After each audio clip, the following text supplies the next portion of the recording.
We're here on Sitting with Wisdom, and today we have the lovely Miss Aya Love. She is a native of Jacksonville, Florida, and she is a all-around beautiful human being, high vibrational, full of knowledge and wisdom. She is a Reiki healer. She is a herbalist, and I am so excited to welcome her to the show. So welcome. Thank you for that lovely introduction.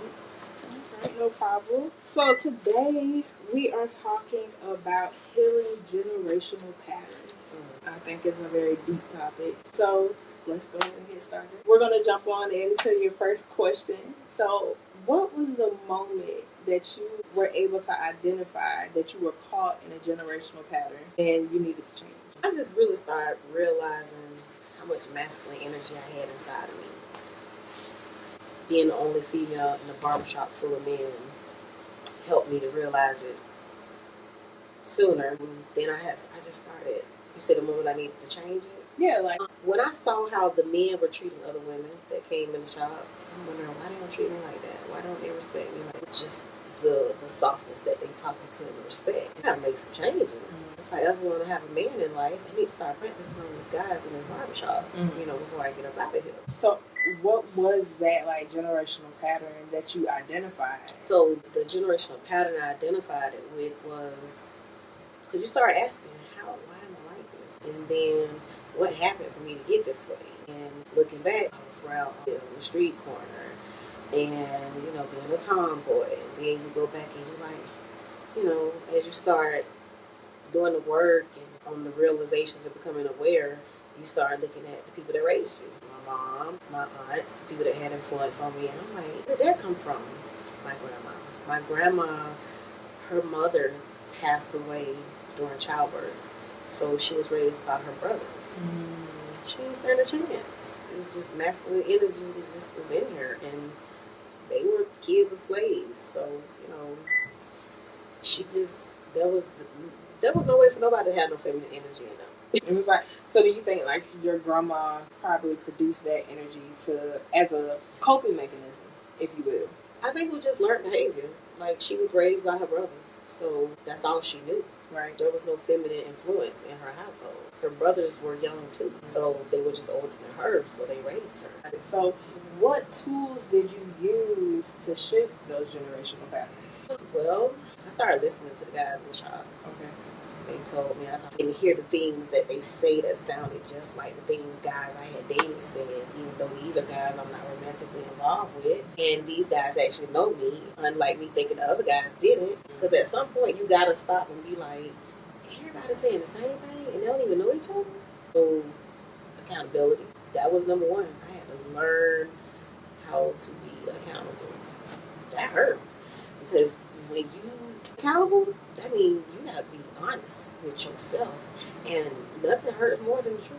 That is true. As far as accountability, the moment oftentimes I realize and see the moment somebody comes to you and is very direct and gives you that, hey, you're messing up over here, you have to either one, sit and be able to digest it, or two, you're going to try to stand up for yourself in so many ways as an attack. So being accountable and saying, hey, this might be something I really need to look at, I think that is huge. I think the main part I left out was you gotta be aware that ego is there first. Once you realize that ego, that's gonna help you go.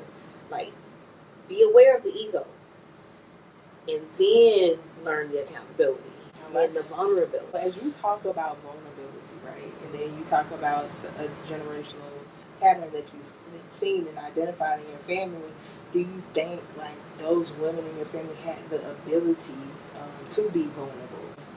I think all of us have the ability, because I think all of us do have the ability to be vulnerable no matter what generation you come from, because you see some people that do and you see some people that don't. One of my aunts, she learned stuff from a lady that she used to clean house with. Mm-hmm. She taught her how to clean houses, housekeeping. So she was privy to information that the other ones wasn't. Even though I'm sure she would come back and teach them, but that was her journey, her lane. So, because there's so many factors to that one. Like, I think I would say yes off the top of my head, because it's a matter of, because the reason I ask that question is because oftentimes when you think about the feminine, right, it has that ability to be vulnerable and to receive. They say the feminine is the one that receives, and the masculine energy is the giver. So if you're sitting in your feminine, you have the ability to sit back and, you know what, I think awareness comes before, like, having to be aware of it, and then wanting it, right? And then you're like, you can start asking the questions to yourself. Because if you're not aware of it, you're never going to know if you even need it. Like, I didn't know I had a problem. I didn't know. I just didn't know. I wasn't aware of it. So it wasn't nothing to fix. But, hey, that is a deeply rooted question. You got my brain going. I mean, you can be biased and say yes, but then if you're never exposed to it, you know, and the only reason you got to intentionally put yourself around women who are feminine, women who know how to be that soft and feminine energy. Because I didn't know. I didn't. I just was like, you know what? Let me go to YouTube. Nina Simone, Maya Angelou. Yeah, so all these you had that moment of awareness, as you said, to say, there's something here that I want to shift, and let me find out what that is. So oftentimes when we look at our age, some of them didn't have that moment of awareness because they were so stuck in the, I gotta get it, I gotta go, I gotta, X, Y, Z, execution. So that's why I posed that question. Yeah, and it's just that's a loaded question because you got to look at the day and the time that they were in, what's going on, compared to, like, it's. And so then that goes into the question of extending forgiveness and grace towards them, right? So because you're angry when you start realizing, like, well, why didn't you do this? And yeah, that's when you got to start getting grace. Yeah, like they gave you what they knew to do the best they could. Yeah.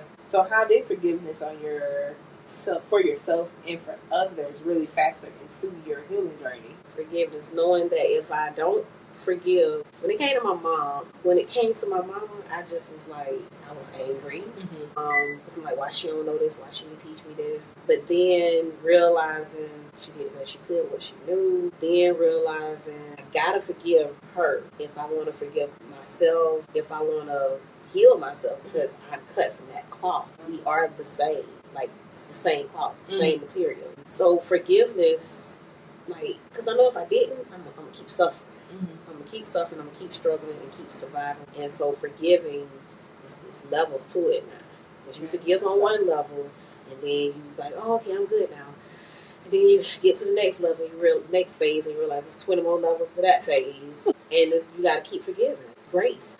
Because you like common sense. Which we always say common sense ain't common, everybody ain't got it. But again, depending on a person's upbringing and where they was brought up at, there's so many factors that go into it. Right.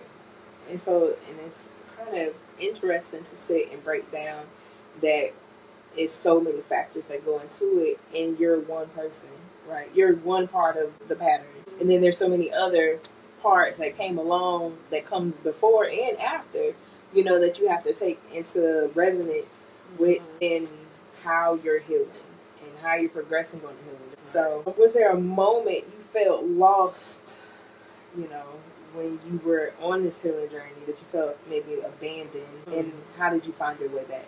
So starting the journey, realizing so much stuff I thought was true wasn't, realizing these is a lot of lies, there's a lot of delusion. You lose people because you're changing, and the person you was is what attracted you to those people. So naturally, as you start to come into awareness and you're trying to evolve and you come to all these realizations and you're trying to figure out how to navigate and move, it's not going to click like it once did. And that's where friction starts. You study trying to hold on because we're creatures of habit, and we want to stay with what's familiar and not getting the message, getting the signs that it's time to let go. So then the rug got to be pulled from up under you, hit your head, bump your head, and then you're like, okay. And yeah, the abandonment is definitely there because you start feeling like you're on an island by yourself. That's big. I think it's so interesting that you pulled up the whole trauma, those people that you were, attached to at one point, and then your growth kind of says, not the same energy, not the same frequency. So that's like that trauma bonding, if you will. Like, how do you feel about trauma bonding? when it comes to generational habits and the people that we decide to give our energy to? Trauma bonding is the traumas that you went through as a child. A lot of them are experienced firsthand from parents, then siblings, then extensions, cousins, etc.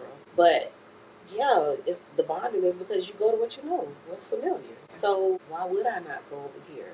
Because this person soothes my abandonment issue. I don't know it at the time, but this feels good because this is what I equate love with. But it's comforting. You think it's comforting because remember, like the other question, you learn how to become comfortable in the struggle. You learn to become the struggle. Yeah, You done adapted. It's like an addiction. Addict. You got to keep getting that satisfaction. You got to keep scratching the itch. So, what do you think happens spiritually to you if you decide not to you're gonna be do the work? You're gonna stay in hell, and then that's what you think is happiness, and the ego is guiding, the ego is leading, and you just like, I'm good, and you thriving off all the negative bullshit. You thriving off of the gossip. You thriving off of just staying stagnant energy. Yeah. So when you were able to start identifying those things and starting to heal the process, right, and through that process, like, what was the aha, the revelation? Because you can only be comfortable with what you know. Once you start that awareness, let go to ego, being accountable, truths are surfacing, learning to be vulnerable, right? And in that vulnerability is where you start releasing, because you allow yourself to feel, and we know we can't heal without feeling. So certain trauma wounds are starting to heal, and it feels good. So you get like little glimpses, and then you go back around that same shit that caused you to be where you was at, that cloth that whole blanket you was cut from, and then you realize you dumb yourself down to fit in, and it's like it don't fit no more, so it don't feel good. So you become uncomfortable, right? And that's where the real growth is at. Yeah. And you want more of that feeling, you want more of that sensation. So when you're talking about the uncomfortability and things like that, if we go into the thought of the body keeping score as one of these great books I've read before, how do you think those traumas, right, those generational traumas, affect the healing process, or actually affect the body itself? Well, I mean, like it's been said that you suppress energy, stored traumas, all of that. If not dealt with, it's like pressure bust pipe. It's gonna manifest itself in the physical. Right. So we've heard stories about how people have healed themselves with no medicine. Right. Just the mind. 95% of the stuff that we be thinking ain't even real.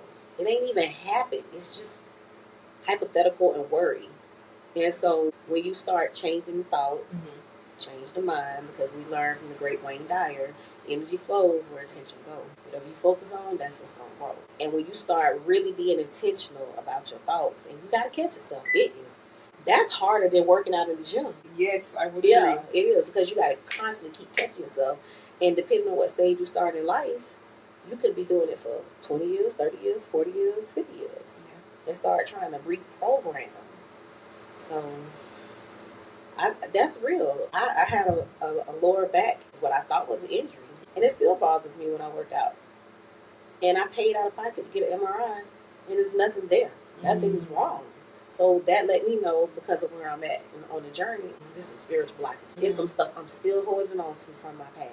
So the more I start letting go, the more I'm starting to feel the release. I'm starting to feel relief in those areas.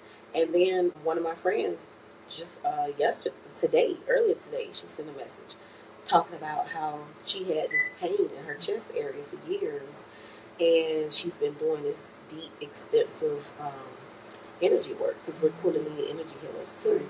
And she's been doing these back-to-back 21 days, and she was like, she noticed in the shower last night she didn't even have the pain in her chest area. It wasn't tender to touch. She's been releasing. So that gives me so much hope. Not hope, but hope, because it's happening. So with that, I love how you broke that down. So do you believe that in order to heal um, the generational patterns or just, ailments that may occur in the body, that you have to be intentional with that process? Intentional, that's my word for 2025. It's all intentional. Yeah, you got to be intentional with healing. You have to first, got to get to know yourself. You got to learn yourself. And as you learn yourself, you're going to learn to actually listen to yourself. Because you'd be surprised at how much we don't listen to ourselves. Yeah. You know you got to pee, but you can hold it because you're doing something. And, oh, I can wait, it can wait. So when you actually start listening to your body, paying attention to your body, and becoming aware of emotions. Because a lot of people don't know how to identify emotion. Is something I didn't know. So I was looking at these women like Michelle Obama and Nina Simone and Oprah and just all these, Maya Angelou. I'm looking at these women and how they carry themselves. And I have an aunt, Evelyn Toots. So it's my uncle's wife. And she is super duper feminine. She is very caring, very nurturing. I aspire to learn how to listen the way she listens. She never makes you feel less than. She was that one growing up as a child that just taught me how to pronounce my words properly. She's the educator. Right. And yeah, she'll never make you feel judged. Gotcha. She's like a Claire Huxtable. Yeah. So anyway, paying attention more to these women. Because I'm like, it's been here all my life, women around me that I'm connected to. But now that I'm paying attention, I'm like, so my ex-husband told me I should learn how to study these women and mimic it if I have to until it becomes my own. And that's what I did. But yeah, that shifted the energy inside of me and the way I was looking at myself, dressing different. Just because I'm at work, I ain't got to look a certain way. And so I went shopping, get my hair done, putting on makeup. I didn't start wearing makeup until I was 30, but I was like, okay, this works. Okay, I like it. So, what's the lesson? What's the lesson we're supposed to be learning? The lesson we're supposed to be learning, as soon as you said it, it just popped right there. We gotta learn how to just be. We gotta learn how to love and live. That's it. That's all I believe it is. Love, everything is connected to love. Without the love, because like you said, when you asked the question, it started with me first. Right. And then it spills over. So that makes me think about, so I often hear a lot of people say, my cup is running on empty. Or some people say too, like, my cup, I'm filling my cup, but you can have the overflow. Yeah, that's what it's supposed to be. Like, you can, old African proverb, I remember teaching my daughter in first grade, was about never trust a man who offers you a shirt and he's not wearing one. Because, like, how can I give you something that I don't have to give myself? It's that simple. Wow. That is, and you're teaching this to your daughter in the first grade. Yeah, we're homeschooling. She's still homeschooling, so I don't do so much of the academic teaching now because it gets harder. I think that's beautiful though, especially when we're talking about generational patterns and you're teaching your children this at an early age. Yeah. Like self-love. I just had this conversation with my 14-year-old last night. Her name's Layla. And my oldest is 26. And she moved away 2 years ago, halfway across the country to Texas. And we are so close now. Like, we talk all the time. And it's constant healing conversation. Because I was a child when I had her. I was 18. And so I got to correct a lot of things. And so talking to my daughters, hugged her last night. I was like, come give me a hug. We hug all day. And I'm like, you're going to be 10 times the woman I am. Because I've always told both of them that from the time they both were between 8 and 10 years old. And my oldest daughter, I told both of them, I say, my mom evolved her mom as much as she could. I evolved my mom as much as I'm going to evolve her. And my oldest, Fortavia, she has evolved me already at the age of 26. And Layla is going to evolve her. Layla is getting everything from me, her older sister, her grandma, all these generations I'm blessed to still have right there. So the healing I'm doing, I'm teaching her, teaching both of them. And they teaching me because I get to see these, what I call reflections, but I just recently heard, I think it was Nick Cannon talking about his healing journey, how our children aren't a reflection of us, they're an extension of us. Because we don't want them to be a reflection. I don't want them to be better. Right. So yeah, it's the healing, generational healing. That's beautiful. It's crazy because I think I've told you this before, but I often think of our children as unexpressed versions of ourselves. Yep. Right? And so the parts of us that were in chaos, or the parts of us that were developing beautifully, they have those moments encapsulated in them, right? Yeah. And then we get to see them really take form and take flight and become something much greater than we could ever imagine. So, like, even our downtrodds, or the things that we worry about and stress about, or the things we want to fix, we can see it in them, but they're actually having the ability to use it in a more positive way. And that goes back to what you just asked about the question. It go right back to it. The hardest part of being a parent is to allow them to just be who they're supposed to be, and not force feed down their mouth to do things the way we did. Yeah. Our job is to guide, protect, and direct. And I have to constantly remind myself, because say it again, guide, protect, and direct. That's all we're supposed to do. Guide, protect, and direct. The protection is an umbrella because we provide, but that's what we're supposed to do. And so the hardest part, especially when somebody like me with all this Leo energy, I want to control some stuff, and that's how I was raised. Do as I say, not as I do, and that's dumb. Like, that's one of the things I learned. Like, that was a lie. Because I know to do this stuff, and it's just in me, because your subconscious is picking it up. Right. Yeah. Yes, for sure. Okay, so what do you say to people who fear embracing their spiritual gifts because of family, because of culture, and them seeing it as taboo?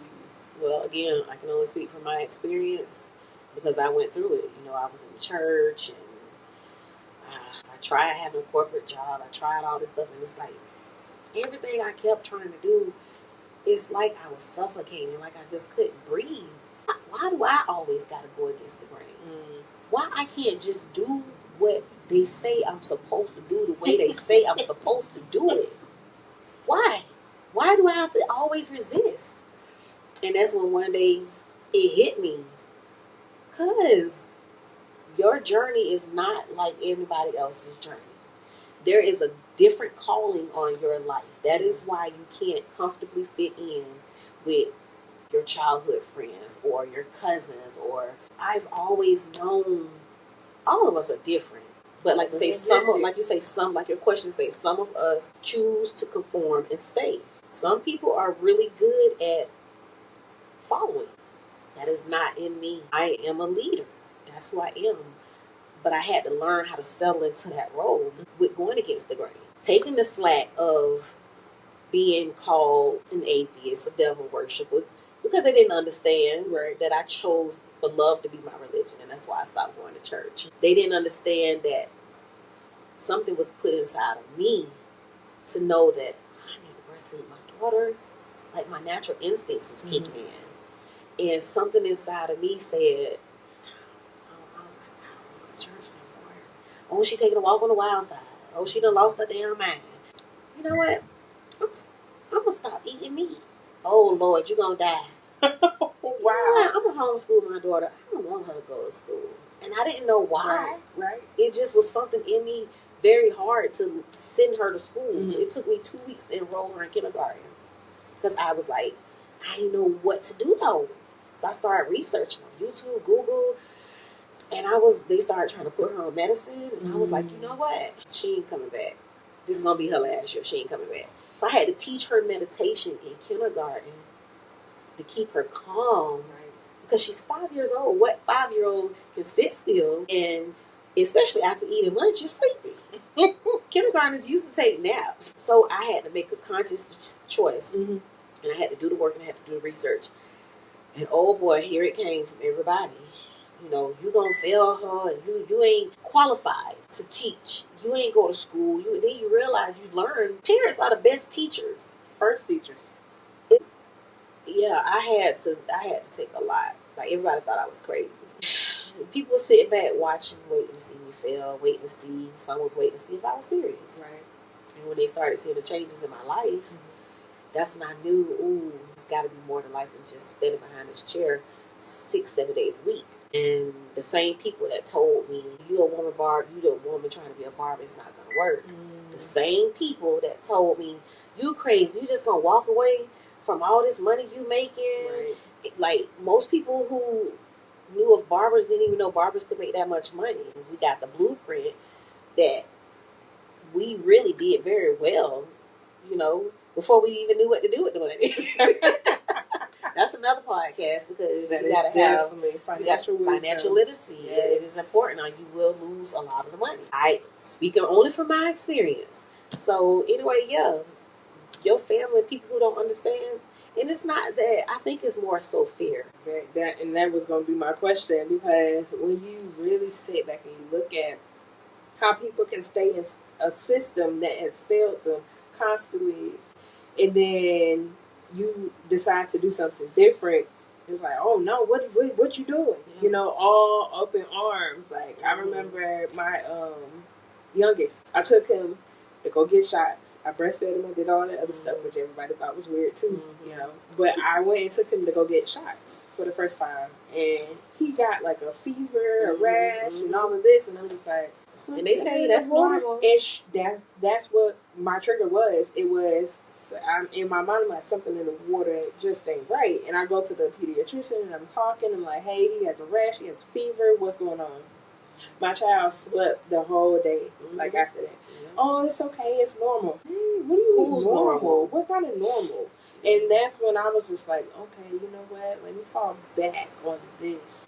But to have the courage to do it, I think it then opens the door and the pathway for others who are watching in observation to say, you know what? Well, you know, I did it this way, or Erica did it this way, and their kid's okay, or they're okay. That's exactly what happened. There's so many people that started reaching out to me. How did you do this? And how did you do that? And I went through my egotistical part of that too, when I realized I'm doing, like, this is going to be better for my child. And I'm like, almost in a sense, like, I thought I was better than most people because I knew. And so I'm like, oh, y'all need to do this, and y'all in the public school system. And then I'm like, you know what? Everything ain't for everybody. Right. And it's how you navigate and how you move. And again, removing that ego. So just 20 levels each phase. And so realizing, oh, you know, people just doing the best they can every day with the best they know how. But it did inspire a lot of people to homeschool their children when they realize homeschool doesn't look like the public school system. Right. It's not structured the same way. Life is school. So the foundation that my daughter got is going to carry her on. Yeah. Something happened to me today or tomorrow, I'm okay knowing my daughter can handle things. Right. She knows to take care of the older one if something happened to me. Because she's more equipped at a younger age. My daughter had to get this stuff later because I coddled her, my oldest daughter. Okay. I coddled her a lot. But she, like I say, she surpassed me. She moved halfway across the country. She did it scared. Like, I'm so proud of my babies. Right. You know, even my little one, I call her Little Miss Make It Happen because she knows what she wants and she knows how to make it happen. Yeah. Yeah, she just know how to manifest it and go for it. It definitely came from being able to watch you, right? Yeah. In the process, as you were doing your growth and growing, right? And your healing. And I think it's so important, and I think it's like pivotal, especially, just do it. Just like when it comes to your dreams, your aspirations, do it, because other people, even though they may not acknowledge, they're watching you, and your journey is inspiration for the next person. Yeah, even just being a female barber, thinking I was a little girl watching my cousins cut hair on the porch. And I grew up in a family of a lot of boy cousins, older. You know, it was in the 80s. Drugs was on the scene and popping back then. All I wanted to do was be a drug dealer and a barber. That's all I wanted in life. I ain't asked for much. I ain't have no aim high. And I forgot about it though over the course of time, becoming a cosmetologist, and that's where I ended up in a haircuttery one day because I wanted to learn how to cut hair, and I was like, I gotta get out of the salon and go over here too. And that's when one day I ended up, everybody went to lunch, and this guy came in, and he was like, yeah, I need to get a haircut on lunch break. I was like, oh, well, she's not here. He was like, can you do it? I was like, yeah. Girl, I had never cut hair before. Do it scared. Do it. Something in me wanted to do it and said I could do it. And when I tell you I cut that man hair, it took me forever. But I did it. And he said that was one of the best haircuts he had in a long time. And I was like, for real? Pretty good my first time, huh? And he was like, what? I was like, it's too late now. It's done. But after that, I remembered growing up, and I saw my granddaddy cut hair, and I saw my cousins cut hair, and I saw the neighbor at the time cutting hair. And I was like, and it was just something about the way that they made those guys feel when they got out that chair. The smile on their face, the way they whole personality change. Just like he did that. And so I got great pleasure out of great and memorable moments for those people in that chair. And it's the same thing with being a clinical herbalist now, teaching people how to just live a healthier lifestyle. Whether it's health, eating, or wellness, just how to live, mental health. I get great joy in giving. I'm a giver by nature, and that is what I believe. But what's the purpose in life? Give to help others. That's what I believe the purpose in life. Because how good do you feel when you help somebody? I feel great. I'm always doing it. You ain't even if you ain't had to spend no money, you walk away with a sense of, it's like the best reward. It really is. And then think about it, like, you take the aspect of money away. Like, what would you want to do? Yeah, that's the substance. And that is what kept me on that path and not worrying about what other people were saying. Because I was just changing my own life. I was working on my own self. And people seen the weight falling off. They seen the attitude changing because I had done got up to 200 pounds. And they seen the changes. They was like, can you teach me how to do that? Can you teach me how to love myself? Who, me? I don't even know what the heck I'm doing. But like you say, people are watching. And I started getting messages in my inbox. And I'm like, whoa. And then you see people and they like, hey, I just want to tell you to keep doing what you're doing. So, and you don't look at it as you really doing nothing. You're just doing what it is you were called to do. I was reading this book called The Courage to Be Disliked. Right? And it talks about community. And then it talks about interpersonal relationships and how important you doing your part in the community. Doesn't matter what your part is. Your part could be just being present, right? And people feeling your energy. Yeah. But being aware of it, right? And doing it purposefully. So it's like everybody, at the very simple tone of it, is everybody's job is to spark somebody else. Whether you're doing that purposefully or not. What I just heard when you said it was to spark electricity that runs in the walls, and then you plug up the sign and to spark. So it's like that's what we are. That's exactly what we are. Lighter to a cigarette, the flame to the whatever. Like that's what it is. Yeah, it's that passing, right? Here's my candle. I'm gonna light you.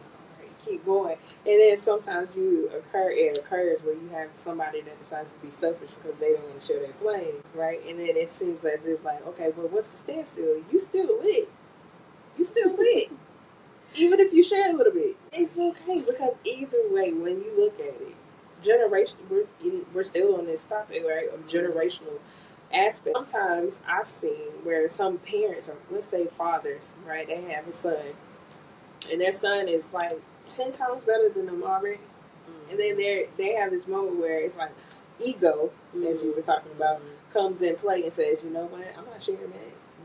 But then you have some fathers that do decide to, oh, you good at this, let me go ahead and hone in and give you what I got. So it's like, with that candle analogy, okay, I'm going to light you. Okay, I'm okay if your flame becomes bigger than mine. I'm still lit. I don't mind sharing and giving you what I can, right? And it's spilling over because I'm still sustained. It's a perfect example of energy is transferable. It's transferred. The learned behavior, Yep. just us carrying on from the ancestors. Yeah, and just having to keep going. Because my theory is if you quit, you're going to have to come back and start over. Ooh, listen, and often I remember that, and I do Struggle, in this world, in this country, in this world, but that's why I'm a big believer that we need each other to heal.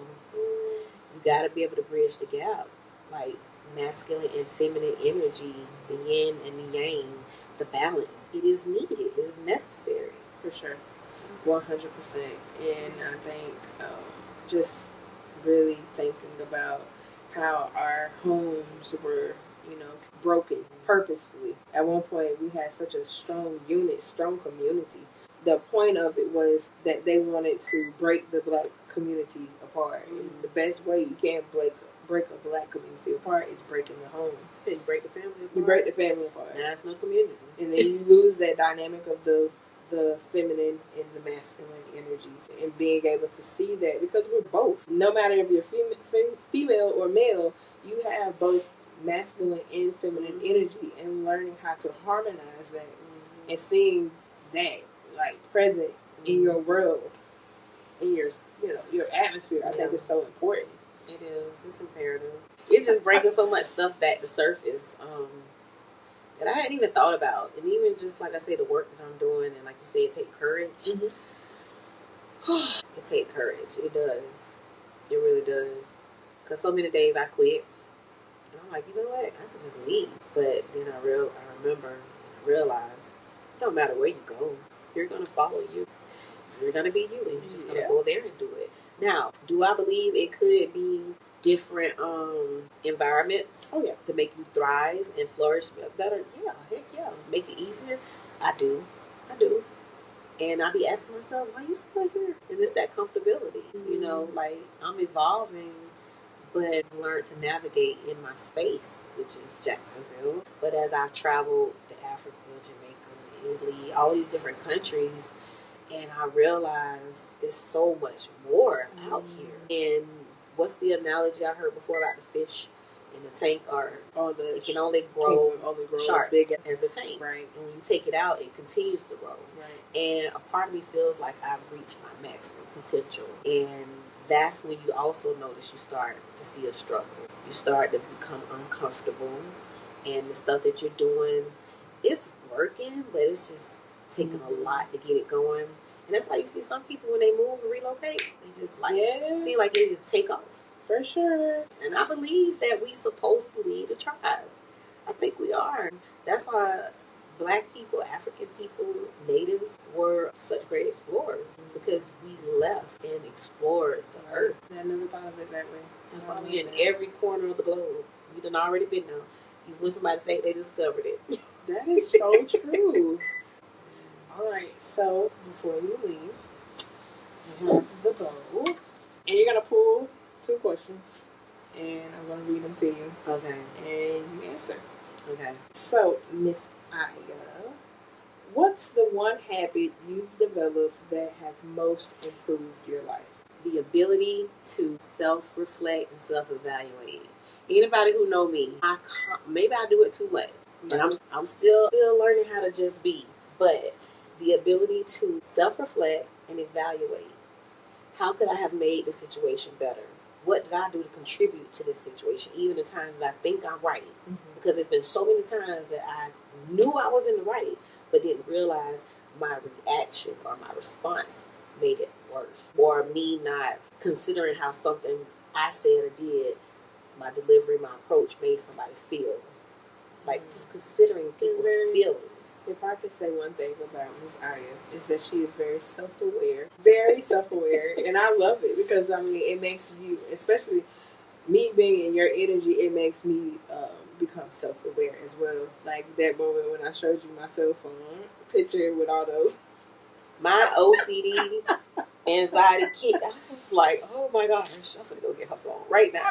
But I said to myself, I was like, you know what? You do want to do better. Why? Because you are wanting to execute certain goals, and in Yeah. order to do that, you have to clear space and make time to make these phone calls and return, stuff like that. So I mean, I love that about you. Y'all should see. You need to delete. Matter of fact, you need to delete those messages. It's okay, guys. She didn't even open them. It's okay, because energy goes. But see, that's probably part of my control that I'm still working on. And your nonchalantness, like, oh well, like I want more of that. But see, that's the thing. That's the spark, right? That's the spark. You like, it's like, okay, I see that. So I'm gonna work on. Be well balanced here. I'm gonna work on. Well, I have been working on it already, like being more laid back. Like I wasted some sea moss on the floor today.